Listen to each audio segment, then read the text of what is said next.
What's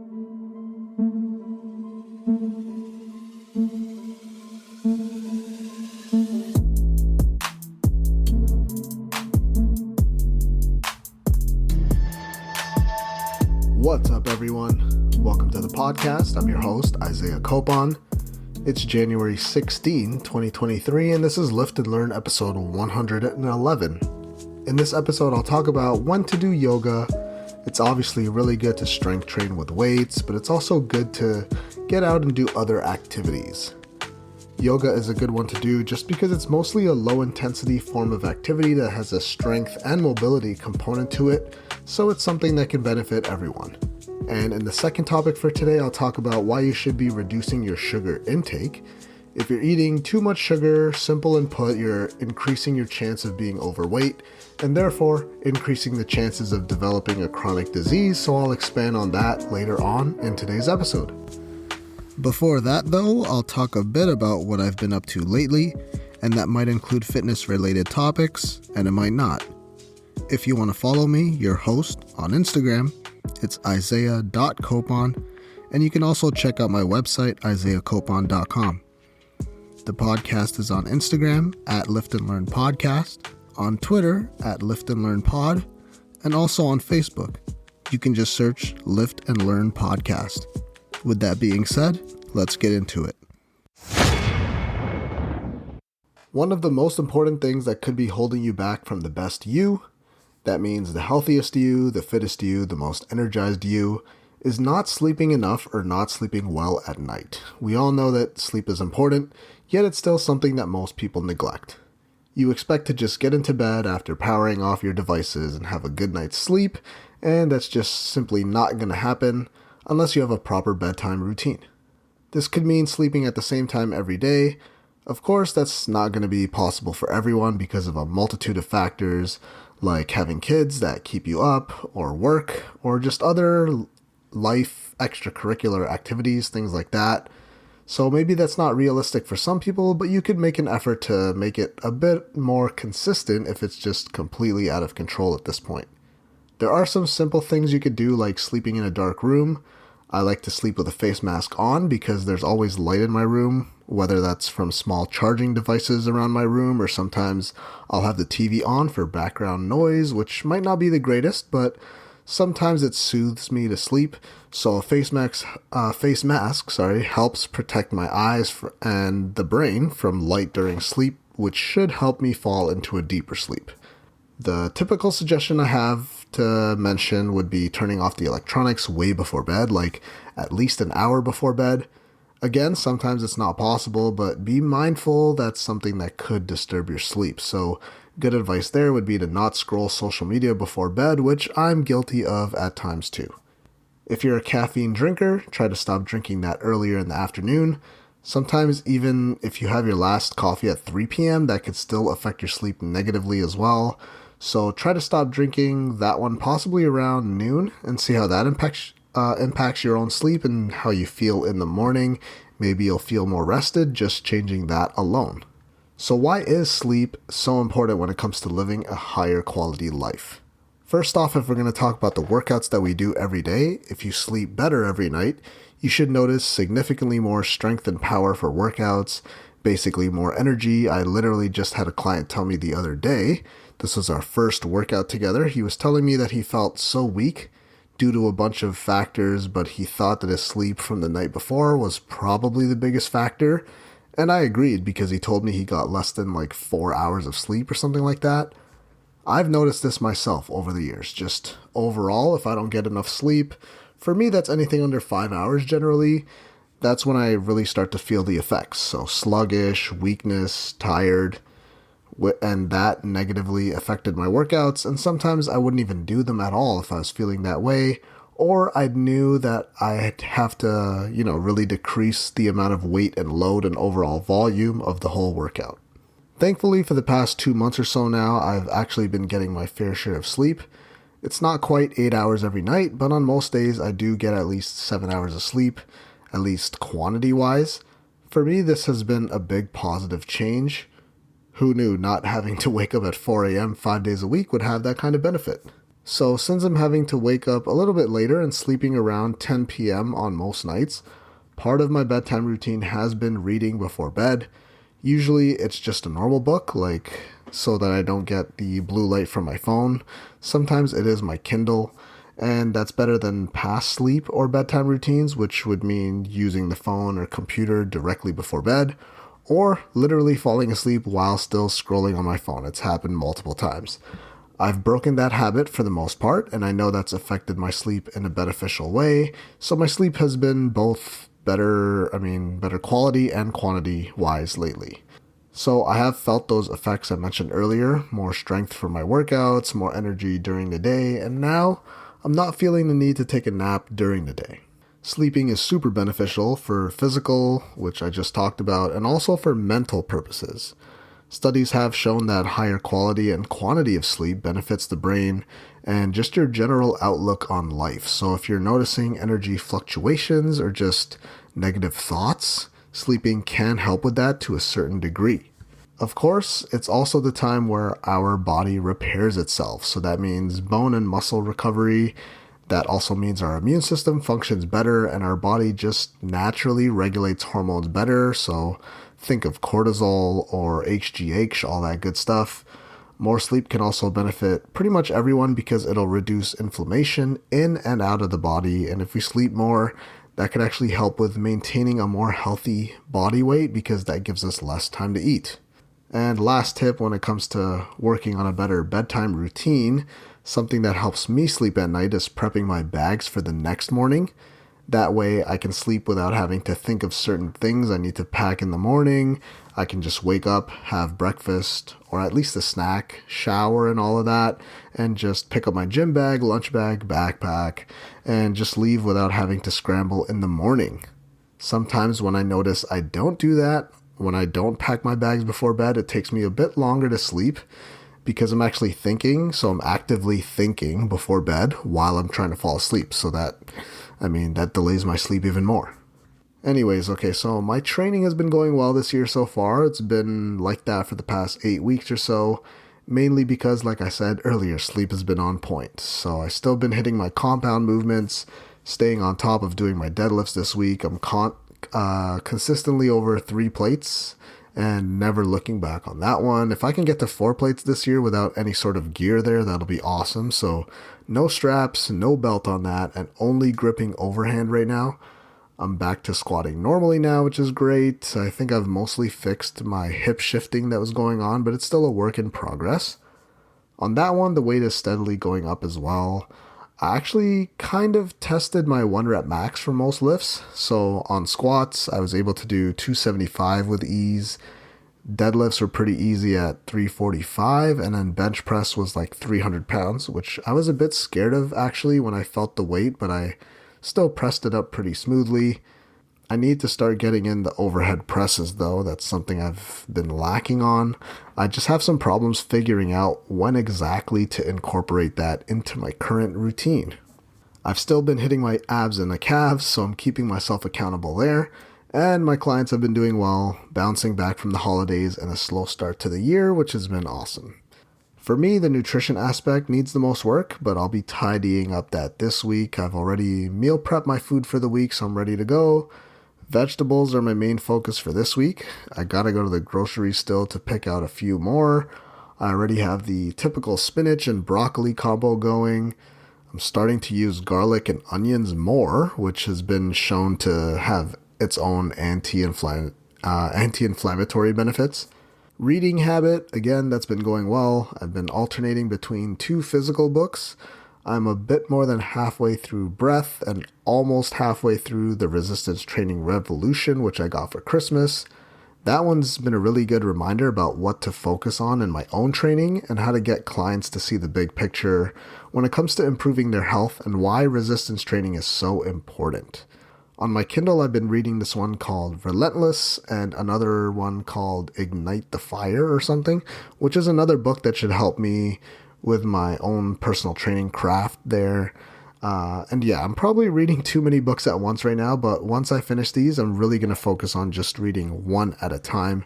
I have like 2 physical books I'm going through and 2 books on the Kindle that I alternate between. So in the NBA, I just have to mention something really quick. That Ja Morant dunk on the Pacers this week, did you see that? Oh my God, that was just nasty. He just cocked his arm back so far on that. It's just ridiculous because he's like 6'1" and he's doing all of this. I just hope he doesn't get injured because that's a big part of his game, that high flying action. That dunk has to be up there with one of the best dunks of the year, along with that Aaron Gordon overtime dunk where he dunked on Landry Shamet, and then Shamet ended up missing a few games after that, probably because of embarrassment. And onto hockey. I bet you didn't think I'd talk about women's hockey, but here we are. They have their own under 18 tournament going on, and I've seen so many highlights from this 14-year-old girl. I think she's on Slovakia. I don't know how to pronounce her name, but it's something like Nella Lopusanova. She scored a Michigan goal. She had a through-the-legs goal on a breakaway, and then even had this nice goal where she batted in her own rebound in the air into the net. It was unreal. The fact that she's 14 years old and doing what she's been doing has been nuts. And I think Canada won that tournament. They beat Sweden in the gold medal game. It was like 10-0 or something. It was not even fair. And this coming Sunday, some TV news. Of course, this episode is pre-recorded, but by the time this episode comes out, the first episode will already be out. I'm talking about the one on HBO Max this coming Sunday, January 15th, or Crave if you're in Canada. The Last of Us TV show, that's coming out. So the game for PlayStation received so many awards, and I've played through it a few times because it was that good. So here's to hoping the show is just as good. The reviews seem to be positive, so if you're looking for something new to watch, check that one out. That'll be coming out every Sunday until I think mid-March, so there's around 10 to 12 episodes, I think. I forget how long it'll be running for, but yeah, check that one out. Question 1. When to do yoga? This is a topic that has been popping up more and more over the past few weeks. We should all know at this point that yoga has so many benefits. It might not build as much muscle as traditional strength training, but benefits for it include things like mindfulness and being strong when it comes to manipulating your own body because of the movements involving you using your own body as a resistance for certain poses. This has just come up because I've been interacting with a few members at the gym, and they've been telling me that they love doing the yoga classes that they offer at the gym, so it just made me reflect on some of the benefits that I've witnessed myself and from what others have told me more recently. I dove into some yoga routines during the pandemic when everything was shut down, so I do have a bit of experience with it. Some of the benefits I definitely noticed was that it helped with my own mobility or flexibility. It helped me connect with my own body. I had to really get out of my comfort zone to hit certain poses, which helped improve my poor mobility. There's still a bunch of room for improvement in that aspect for me, which I'll continue to work on, but yoga helped me for sure. So during the pandemic, I also dislocated my shoulder, so in terms of rehab work, yoga, again, it was so important for me. Certain poses helped me when it came to proper alignment and getting back to proper movement patterns. It helped me with the recovery aspect, which is huge, especially if you train every single day or most days of the week. In terms of de-stressing, again, yoga helps here. This is because there's so many different forms of yoga practices, and you should be able to find one that you enjoy. So this could help you stay fresh and motivated, and you may find some purpose, all while getting a good sweat in. If you're doing a class, you could form a good bond. You could find some new friends with other members of the class there. That'll be beneficial for your mental health, which is a huge topic that has exploded over the past few years with everything that's been going on. So I already talked about how beneficial yoga can be for posture purposes. There's a lot of corrective mobility work actually there. We got the increased flexibility, which leads into the real point I wanted to make here. It's that you're less injury prone, especially if you're not mobile to begin with. If you have some aching pain on your body that you just feel like you can't get rid of, it's likely due to a weakness in the area. Yoga can help with that. Of course, there is a such thing as being too mobile, hypermobile, but that's another topic for another day. Some other minor but important aspects of yoga has to be when it comes to balance. There's a lot of movements that have to do with balance and holding certain poses, sometimes on one leg. So if you notice that you're someone who has trouble balancing, practicing it in this way could help improve that for sure. This is great as you get older because falls could be detrimental to your health. Personally, I also love the fact that yoga has a lot to do when it comes to connecting to your breath. Breath work, that's huge in terms of improving your overall health. This is something that I've learned over just the past few months, actually. Yoga is another way to stay healthy, simple and put. Not everyone wants to put on a ton of muscle, so this is a great way to exercise and stay active. You can still build strength, don't get me wrong, but it won't be as effective as pure resistance training. That's why I believe yoga could be good to do accompanied with resistance training. Last week I talked about how beneficial it is to stay mobile while getting stronger.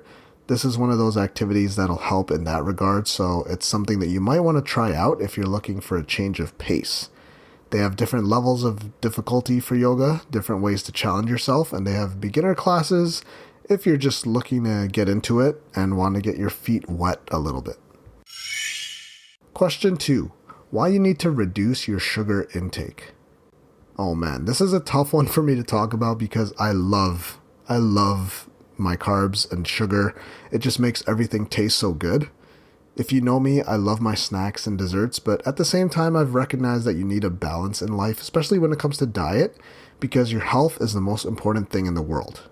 I don't advocate to cut it out forever, all the time, but be mindful of your intake of it because you don't want to end up 10 or 20 years down the road with some heart condition or just completely out of shape because of your dietary choices. Again, I'm not saying to cut it out forever because something that you'll need to keep in mind is balance. Again, in today's world, highly processed foods are a huge problem. As a personal trainer diving into diet with potential clients, people will tell me they don't have any ultra-processed foods, but then they'll have soda or fruit juices. Those are loaded with sugar. Have a few of those per day, and that could be hundreds of grams of sugar. Have you ever seen 100 grams of sugar laid out? It's a lot, and it's something we're really not evolved to break down quickly because of how the food industry has evolved the past few hundred years. Like I said earlier, though, you don't need to cut it out completely. Substituting some of the sugar for nutrients that'll actually help with your growth and health are going to be so beneficial in the long run. And I know it's so easy to just grab some packed food and eat that while you're watching TV or scrolling on your phone or whatever else you're doing, but we need to try to slowly cut out those moments in our life. That's when it becomes dangerous, when we're mindlessly doing it. We have constant access to these kinds of foods, and if you're up late at night, those are usually the go-to snacks and foods that we choose. Trust me, I'm guilty of doing this as well. You're not alone. But being aware of what you're doing, making sure it's not a constant thing that you do every single night or honestly every few hours, that's going to be hugely beneficial if you're trying to be healthier this year. In terms of health, again, that's going to improve that. Taking in less excess sugar is only going to benefit you. That means you're keeping your weight in check and your blood glucose levels in a healthy range. That means you'll be reducing your risks for certain diseases like diabetes. Of course, reducing your risk or your chance of obesity because you're not taking in excess calories if you're in danger of doing that. So less intake of sugar leads to improving your health overall. So that means reducing cholesterol, improving heart health, decreasing risk of chronic health conditions. So we're talking obesity, type 2 diabetes, heart disease. Here's another one that I've noticed, that having excess sugar could cause spikes in energy, which also leads to more crashes during the day. This also leads into negatively impacting productivity and focus, so that's something to be aware of also. Besides all of those things, which I've mentioned before, if you're a frequent listener of the podcast, we can even talk about what's going on in your mouth. So more sugar means higher chances of cavities, and if that's not taken care of, that could lead to more serious health concerns. Reducing your sugar intake could even lead to better skin health. So the appearance of how your skin is, maybe you have like some acne on your face, less sugar, that could help with that. It also means reduced inflammation throughout the body. Bringing it all the way back to the beginning of the episode, we're talking about getting better sleep, especially if you eat the sugary foods at night. That can affect your sleep in a negative way, so that's something to keep in mind. So like I said, I don't mean you need to cut out sugar completely. That's actually a super hard thing to do in today's world, and you might go crazy trying to do that. But if you're looking to be healthier this year, then cutting out some of your sugar intake, replacing it with more nutrient-dense foods is a good way to improve your overall well-being. And that concludes episode 111 of the podcast. Thank you for listening. If you really enjoyed the episode or my podcast as a whole, then please leave a review and comment on iTunes or whatever your choice of podcast platform is. Also, if you haven't already, you should hit that subscribe button because I'll be releasing episodes every Friday. If you want to follow me, your host, I'm Isaiah.Copon on Instagram, and you can also check out my website, isaiahcopon.com. If you want to follow the podcast, you can check out @Lift and Learn Podcast on Instagram, and there's also a Facebook page if you just search Lift and Learn Podcast.